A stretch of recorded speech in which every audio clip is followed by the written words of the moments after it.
Thank you so much for giving Sure. time, to this Of interview. course. We appreciate it. And Of course. I am Cecilia, the assistant editor for Media and Communication Newsroom at the University of Sydney. And Great. let me introduce our team. So Chen Xi is our videographer, and Yu Chen is our photographer. Hi, guys. Hi, how are you, Jason? Hi. Good. It's nice to meet you. Yeah, me too. It's a great project that you guys are doing. It's our great honor to to be talking with you now, and it's quite interesting, and we hope get a bit more information from you from your election. Sure. Yeah. Sure. I'm happy to do that. I'm a big supporter of Sydney Uni, and I'm a big supporter of international students and media students from diverse backgrounds wanting to do things in the media. I don't think that there's enough diversity in the media, so I'm really happy to support you. Yeah, I've heard that you come from Hong Kong, right? My mum's from Hong Kong. Okay. My dad's from Ningbo. Oh, they're really pretty cities. Yeah, they're good cities. Yeah, they're nice. Although I haven't been in China for since before the pandemic, and I haven't been in Hong Kong, for the same amount of time. So it's been 4 years almost since I've been in China. Yeah. Well, to be honest, I'm like the same. Yeah. China since COVID. Yeah. Yeah. Cool. Yeah. And before we start the interview, I'd like to inform you that this interview is going to be recorded, and what you said will be published on the student publication website, Salient Center Junction. Would that be okay? That's fine. Can I just ask, when will it be? When are you expecting it to be published? We are aiming to publish on the election day, so on the 25th. That's the okay. end. Yeah. Okay. No problem. Yeah. Cool. Alrighty, let's get started. Sure. So you were a schoolboy when it came to the public attention during the referendum for Australia becoming a republic in 1998. What inspired you to enter politics and run for office? Could you share your journey? Well, I was a sort of Chinese Australian kid growing up in Australia through the 1970s and 1980s. And I think like a lot of Asian Australian kids or kids from minority backgrounds, I'd always sort of wondered where I kind of fit in. I had questions about what it meant to be Australian, whether I was included in the Australian identity. There are, I think, a lot fewer sort of Asian Australians back then. In the time, I was one of probably 3 or 4 Asian kids in my class, and in primary school. My parents were pretty traditional. Like, we did things really differently. We did all the usual kind of Asian things. And so I always sort of wondered about my place and sense of belonging in Australia. And then I think what really drew me to politics was 2 things. It was first the Republic issue really went to the heart of who we are as a country. Who can be our head of state, the highest office in our country. Then, as it is still now, can only be a member of the British royal family. I know it's an important institution, and it's a really important part of our history, of Australia's history, and our institutions. But I really wanted to see our institutions refreshed and reflecting modern Australia, and the fact that no Australian citizen, no Australian in with all the diversity that includes, could take the highest office in our country, felt really wrong to me. And so that is a large part of the reason why I was campaigning for an Australian republic, so that any Australian person, regardless of their background, could become our head of state. And what that symbolism meant for what our country represents and who we are as a people. But it was also that time was a very interesting time. That was also the time when Pauline Hanson's One Nation first came onto the scene, and they had a very sort of anti-multiculturalism, anti-immigrant view on Australia. They specifically attacked, or she in Parliament specifically attacked Asian Australians, and myself and a bunch of my friends thought, well, we have to do something about this, because, you know, if we can't belong in our own country where we were born, then there's something really wrong with that. So that was another reason why I got involved in politics, all about the same time, around 1997, 98. Oh, cool. Yeah, I feel I can share some of like the finding Australian Chinese or Chinese Australia identity. Yeah, and what do you see as the biggest challenges facing your electorate, and how do you plan to address them? So my electorate of Strathfield, we have probably about 100,000 people in it. It covers about 8 different suburbs. Our northern boundary is Parramatta Road. On the east side is a little bit of Ashfield there, so it sort of goes into the inner west of Sydney. And then on the western boundary is where Homebush West meets kind of Auburn. So that's pushing into Sydney's western suburbs. And the southern boundary is, you know, Belfield and the top half of Campsie. And so you can see from that, in the middle of it is kind of Strathfield. So it's a place in Sydney that is really a bridge between the inner western suburbs of Sydney and the western suburbs. It's got lots of diversity. I know some over 70% of people who live in my electorate were born overseas or had a parent, you know, born overseas. I think about 30% of the electorate have Chinese backgrounds. Some 20% have Indian, Nepalese, Tamil backgrounds. About 6% have Korean backgrounds, Lebanese backgrounds, Italian and Greeks also make a big community. So super diverse. But we also have a large amount of socioeconomic diversity. There's a lot of wealth, big, expensive houses in Strathfield, but we also at the same time have the state's 5th highest level of homelessness. So there's a lot of poverty, you know, at the same time. So I've always thought of my electorate as almost like a microcosm of Greater Sydney or the whole state. We kind of have all the different elements of, you know, Greater Sydney packed into our little patch. And so I think a lot of the issues that concern residents in Strathfield are also reflective of the issues that people across Sydney and across the state confront as well. The biggest one is cost of living right now, because of rising inflation, and, you know, the economic situation means rising interest rates. The economic situation means a lot of people are doing it tough, you know. And when I've spent the last probably 6 months knocking doors. So we go door to door. We knock on residents' doors and we ask them, "How you going? What are the issues that matter to you? Can we help you with anything?" And by a long margin, cost of living is the biggest thing that people mention. The other issues are ours is an electorate where there are a lot of young families and they really care about education.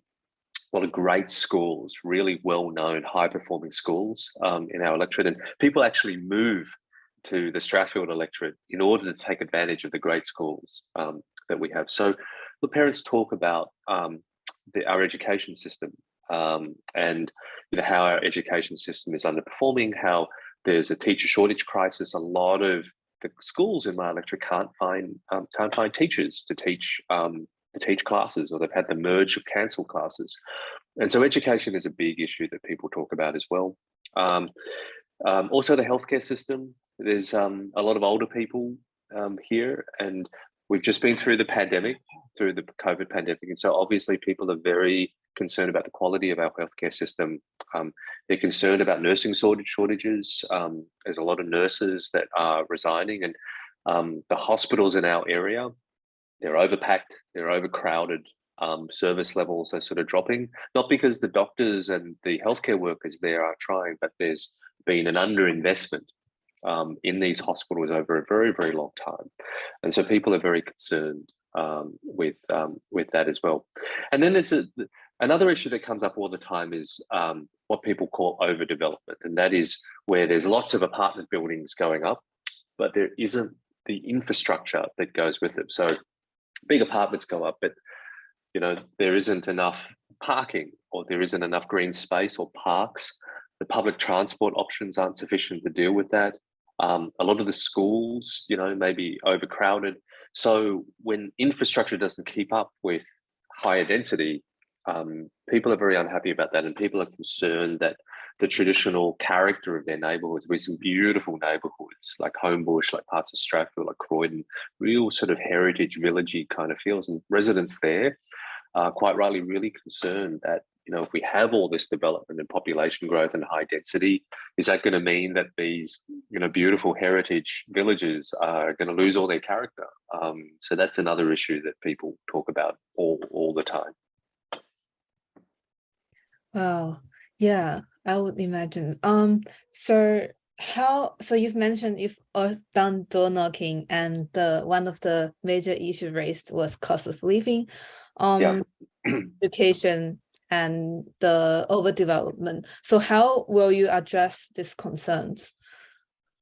Yeah, so I'm with the Labor Party, obviously, and we're hoping to win government in about 4 days. The election's in 4 days, so it's really exciting. And this will be a historic thing. We as the Labor Party, we haven't won government from opposition for 27 years. It's been 27 years since we've won government from opposition. It doesn't happen a lot.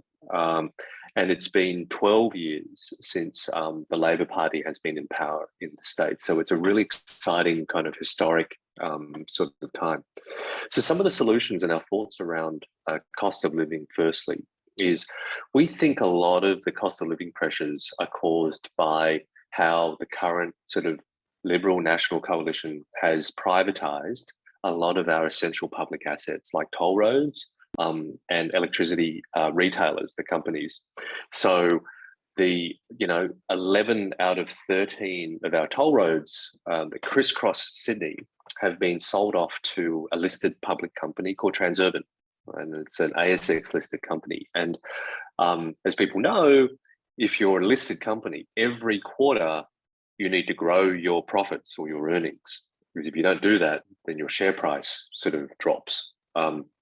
And so that is at least part of the reason why we think toll prices are going up and up and up. So just on the 1st of January this year, the tolls across a lot of the toll roads in Sydney went up by 6%, with the cost of inflation. And similarly with electricity prices, I got an email from Energy Australia, who's my electricity provider, saying that on the 1st of March, my power bills would go up. It was over 20%. And again, our power companies, a number of years ago, the Liberal government in New South Wales sold off our power companies to private listed companies. And again, they need to make profits. And I think particularly in this time, when so many families across the state are suffering from cost of living pressures, when you have these essential services, like you can't do without them, right? You can't do without electricity, for instance. And if you drive in Sydney, there are many places, particularly those residents who live in the western suburbs, where they don't have enough or don't have adequate public transport. You can't not use the toll roads. You're forced to use the toll roads in order to get to work or get to university, for instance. But when these, what we call essential assets, and they're monopoly assets, because there's only really one toll road provider, and there's only a couple of 2 or 3 electricity sort of retailers. When these monopoly or oligopoly assets are owned by listed companies, you can see how that's problematic. The shareholders will benefit because they need to make more profits all the time. But as consumers, as commuters, we suffer from that because it drives the prices up. So what we as the Labor Party will do is that we will ban privatisation. We're not going to privatise any more of our essential public assets, and in particular Sydney Water. There's been a lot of political discussion about whether the coalition New South Wales government is going to sell off Sydney Water. As we saw in the media reports, that they'd already commissioned consultants, paid $400,000 to consultants to do the background studies about privatizing, selling off Sydney Water, or listing it, putting it in a publicly listed company by IPOing it. So we will definitely not do that. We believe that essential public assets should stay in public hands, and that is key to keeping the prices under control, which is one of the reliefs or solutions to increasing prices and cost of living pressures. That's number one. We'll obviously retain the cost of living relief. There's a number of subsidies and rebate schemes, particularly on tolls, that we would do, and we will retain those. But in addition to that, we're going to cap weekly tolls. So the most that commuters will pay on tolls every week is $60. So we will cap the number, which is good for me. I mean, every week I looked at my bill. I pay about $100 a week in tolls. So that's $400 a month, almost $5,000 a year that I myself pay in tolls. So capping the tolls at $60 a week, I think, will provide a lot of relief to families and people who drive a lot, basically tradies, people who rely on students who have to come to and from campus. From the western suburbs. We think that will provide a lot of cost of living relief. The third thing that I say is a much bigger economic thing is we're going to be much more fiscally responsible than we believe the coalition is being at the moment. The Australian economy and the New South Wales economy is facing an inflation problem. But at the same time, the New South Wales coalition government has committed itself to I think $113 billion of future infrastructure spending. Now, if you spend that much on infrastructure, that sort of spending, we believe, is inflationary. It actually drives, up inflation. And so we're taking a very hard look at those projects. Some of those projects we don't think are wise, and we won't continue with those projects. There's some $50 billion worth of those infrastructure projects which the coalition haven't funded, so they're not in the budget. So they're going to have to find the money to do that. There's a $50 billion black hole, in their budget. So where does that money come from? They can either sell more of our state assets, or they'll have to incur more debt. They'll have to borrow more money, which means the debt of our state, which is already at a historic high, it's forecast to go to over $190 billion by 2026. This $50 billion of unfunded infrastructure that's added to our debt, that's going to drive our debt well over $200 billion. And again, we think that is inflationary. So, tackling inflation, providing cost of living and toll relief and energy relief, and stopping privatisation are three of the main things that we will do to help with the cost of living. Oh, yeah, that's awesome. Yeah, and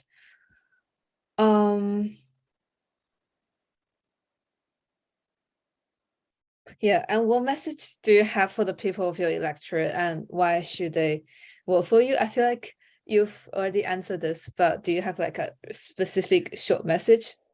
Yeah, I mean, the main thing we would say is that the coalition, the Liberal National Coalition, have been in power for 12 years now in New South Wales. And if they win again, it's going to be 16 years.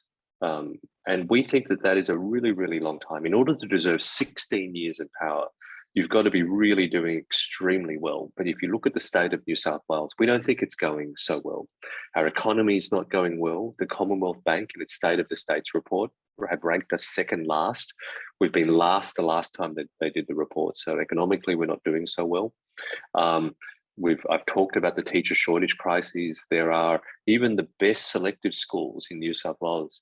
I have a friend whose son goes to one of the best selective schools in the state. He couldn't pick the subject that he wanted to study for the HEC because they couldn't find a teacher for it. And this is dragging down our educational standards. So educationally, we're not doing so well. And we're very opposed to the continuing privatization, the selling off of our essential public assets. Because once you sell these things, they're gone. It's very hard to get them back, and we lose all of the revenue from them. So we're selling off basically our revenue generating assets, and leaving the state in a weaker position to generate the money that it needs to continue providing services. So we really urge people that 12 years is enough. It's time for a fresh change. And we have a really energized team at New South Wales Labor. It's been 12 years and we're hungry and we're ready to be in government again. Yeah, wow, that's cool. Yeah, and I see that Australia's multiculturalism, inclusivity, and diversity really matter to you. And I am a Chinese Australian as well, and I value this. How will you contribute to making Australia more inclusive? Yeah, I think one of the reasons why I'm in politics is I hope that I can inspire and be a bit of a role model. Like when I was growing up, I didn't have a lot of role models. When you look at TV, you look at leaders and people you look up to, and that there weren't a lot of Asian faces. When I was growing up, when I was young, I only saw Asian faces on kung fu movies or television commercials and things like that. So I think it's really important that we have role models, and it's one of the reasons I'm doing what I'm doing. I hope to inspire young people like you guys, to say if you want to be in politics and if you want to be in public leadership, that you can do it. That people who look like you and come from a background like yours can do this. And I think that's a key part of being inclusive, that there are leaders, and not just in politics, in the media. When are we going to see mainstream, news anchors on commercial networks who look like us? When are we going to see judges on our high court? When are we going to see, chairmen or chairpeople of our biggest companies, look like us, so that young people can look at the role models and go, you know what, I can do that too. I think that's a really important part of being inclusive. The other thing that I'd like to see is I would hope that we start having more and more targets around the different industries. We can start setting targets that the makeup of the institutions that have power in Australia can be a lot more reflective of the Australian community. So you go into the street, in my lecture, you go in the street in Strathfield or in Burwood or anywhere, you just see how diverse it is. Campus at the University of Sydney, how diverse it is, and that's what Australia is nowadays. But if you look at the institutions of power, they often don't look like that. And so we have a long way to go. And I think it's really important that we start setting some targets to say, how do we get our institutions to look a lot more like the Australian community looks? That's another thing that I'd really like to see across a whole lot of industries and institutions. Yeah, I really wanted this representation as well, like the representation of diversity. And also, are you confident you will hold the seat for this election? Yeah, I think so. I'm hopeful. We're not taking anything for granted. We're still working really hard and knocking on doors and chasing every single vote. But the response has been great. I've really enjoyed. I've only been in for a year. I came in a by-election about a year ago, and it's just been wonderful. And the reception that I've had has just been terrific. So look, I'm quietly confident. We've really put the work in. We've done some really good things across the electorate. We've had some good wins. We've put some short-term and long-term plans and strategies in the electorate, including our signature. We have a signature wellbeing project where we aim to get people to live longer and happier lives here in Strathfield. It's a big, ambitious program that we announced about 6 months ago, and we'll double down on that in my next term as the MP here. So yeah, look, I'm really excited about this next term of government. Yeah, that sounds awesome. And yeah, so you've mentioned the cost, the shortage of teachers and nurses are also a big issue in Strathfield and also across the states. How would you like improve the healthcare option and lift the quality of schools? And you see this as issues do, do the people of Strathfield agree? Yeah, I think so. I mean, part of it is in greater investment in, investment in the hard infrastructure. So we've committed to expand and update a number of the big hospitals. So Canterbury Hospital, Fairfield Hospital, Blacktown Hospital. We've committed to upgrading and expanding those hospitals. So the hard infrastructure is important. We also need to invest a lot more in our schools, the hard infrastructure of our schools, and build new schools, because there's a lot of communities, particularly in the western suburbs, where there's a shortage of schools, lots and lots of houses, but there aren't necessarily the schools, the primary schools and the high schools where the students can go. But as importantly, and maybe even more importantly than the hard infrastructure, is the soft infrastructure, which are the people, the teachers, the nurses, the healthcare workers. And one of the key pillars of the Labor Party's platform going into this election is we want to see teachers and nurses and healthcare workers paid a little bit better. You see, the coalition, the Liberal and National government over the last 10 years, they've deliberately put a cap on wage increases for public sector workers, so nurses, teachers, healthcare workers, fire, emergency services people. Their wage increases have been capped every year over 10 years, and so they're really falling behind. And the result is that people are resigning. People are thinking, oh gosh, cost of living pressures are going up and up. I can make a lot more money if I go and work for a company. I join the private sector. And so teachers are resigning. Shocking. There was a research report recently that said 60% of teachers want to resign, leave the profession in the next 5 years. Like it's shocking. Similar story with nurses. The pay is really low. The pressure is very, very high. They don't feel like they're supported. And so a lot of nurses are quitting. And resigning and saying they're having enough. We don't blame the nurses.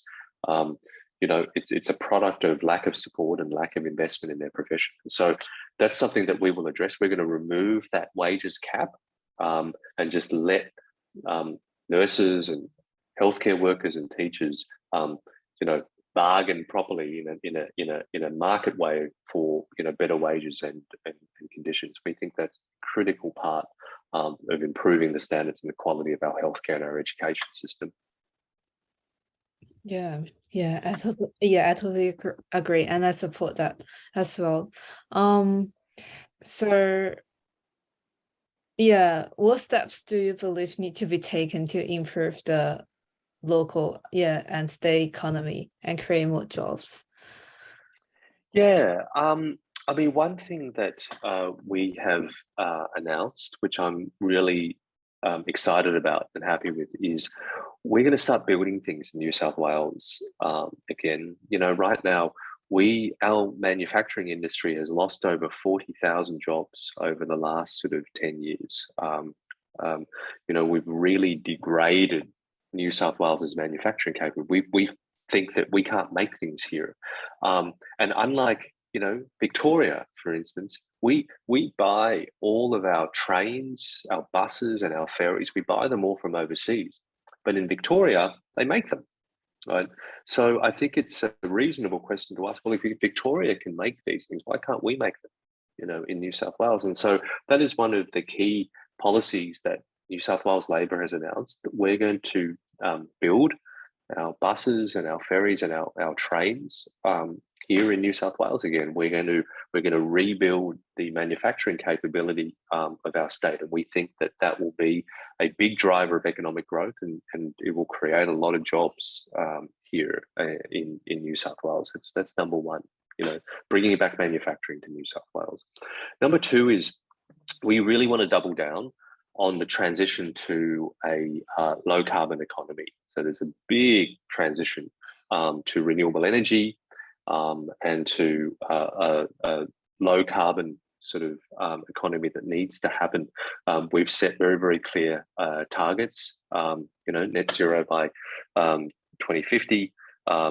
We want a 50% reduction in emissions by 2030. So there's a lot of work that needs to be done to achieve that. We've committed to establishing a publicly owned renewable energy company with that we will put $1 billion of funding into, and this company will lead investment and lead the investment in renewable energies as part of that transition. And we think that also, if done properly, that's going to be a big driver of economic growth in the state. Yeah, it's awesome to hear. Thank you. And how do you plan to work with other politicians and stakeholders to achieve your goals for the electorate and the state? Yeah, I mean, most of my career, I've only been a politician for a year. And so most of my career has been in the private sector. And so I'm very used to forming coalitions. You can't do things by yourself. You've always got to do things in partnership, and you've got to build coalitions and teams. And so I look forward to, working with not just my political colleagues, but also with industry, with companies, with the community, and with universities as well, to build broad-based coalitions to work on these shared challenges that we have. These are big, complex problems.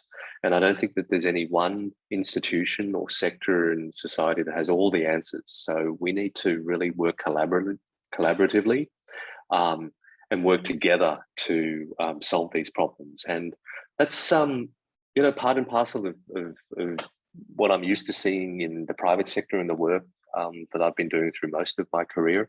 And so I look forward to having the opportunity to do that in government. Yeah, cool. I think that's all of my questions, and thank you so much for answering them so with your honesty, and thank you so much. No worries, Cecilia. It's been a pleasure. Thank you for having me. Thank you. Yeah, Jason, you know that we are making a video later, maybe. Yeah. So I wanted the very last question for you is that if your electorates can see this video, what would you like to talk to them? What would you like to say to them? Yeah. Oh, sure. It's been an honor being your MP and your representative for the last 12 months, for the last year. I'm really excited about the opportunity to continue to be your representative in the future. Please support us.